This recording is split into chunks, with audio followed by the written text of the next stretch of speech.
Lou, I hate this place. I do. I'm telling you, I hate it.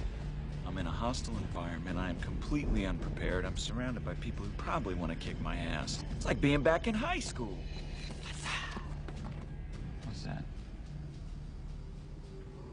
Wait, What? there's something else. Oh, great.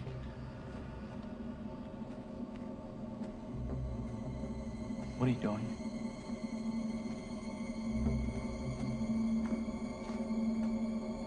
What are you doing?